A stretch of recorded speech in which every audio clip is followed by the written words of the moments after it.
मंत्री भुजबळ यांनी राज्यसभेच्या जागेवरून नाराजी व्यक्त केली आहे। दुसऱ्यांची मुलं राज्यसभा लोकसभा मंत्रिपदावर तोच न्याय मलाही मिळावा अशी इच्छा बोलून दाखवत भुजबळांनी खंत सुद्धा व्यक्त केली आहे। राष्ट्रवादीकडून राजेंद्र जैन यांनी उमेदवारी मिळाली असून त्यांनी अर्ज आज दाखल केलाय। कबड्डी का खिलाड़ी हूँ, शतरंज का खिलाड़ी नहीं हूँ। मंत्री भुजबळांनी शेरो शायरीतनं नाराजी व्यक्त केली आहे। वेळ होती राजेंद्र जैन यांचा राज्यसभेसाठी अर्ज दाखल करण्याची।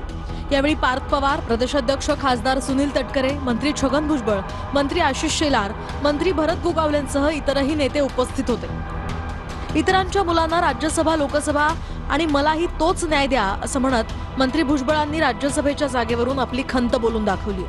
नाही काय नाराज राहणार, कारण मी सांगितलं होतं की ठीक आहे, जसं इतरांना जो न्याय मिळालेला आहे, इतरांचे जसे राज्यसभेवर लोकसभेवर आणि इकडे मंत्री आहेत मुलं बाळ, त्याप्रमाणे मला सुद्धा हाच न्याय मिळाला पाहिजे। मैं कबड्डी का खिलाड़ी हूँ, शतरंज का खिलाड़ी नहीं हूँ। शतरंज नहीं जमता है। ज्यावेळेला विस्तारीकरण होईल मंत्रिमंडळाचं,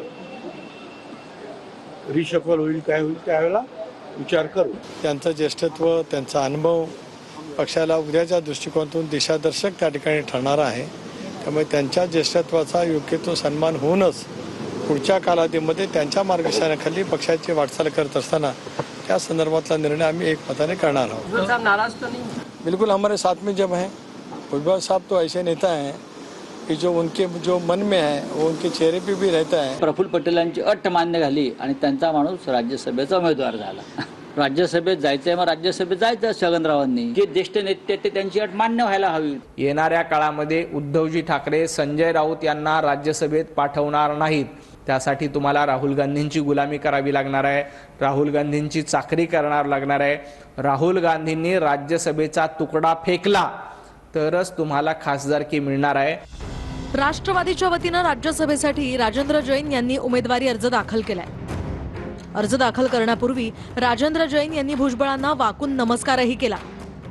छगन भुजबळ, मी प्रत्येक वेळी बोलतो की छगन भुजबळ साहेब माझे वडीलधारी आहे आणि आज ज्या उत्सुकताने ते मला आशीर्वाद द्यायला माझ्या नॉमिनेशनमध्ये आले, मला तो एक बोलता येतच नाही। मी आभार व्यक्त करतो की वडील सारखा त्यांनी मला आशीर्वाद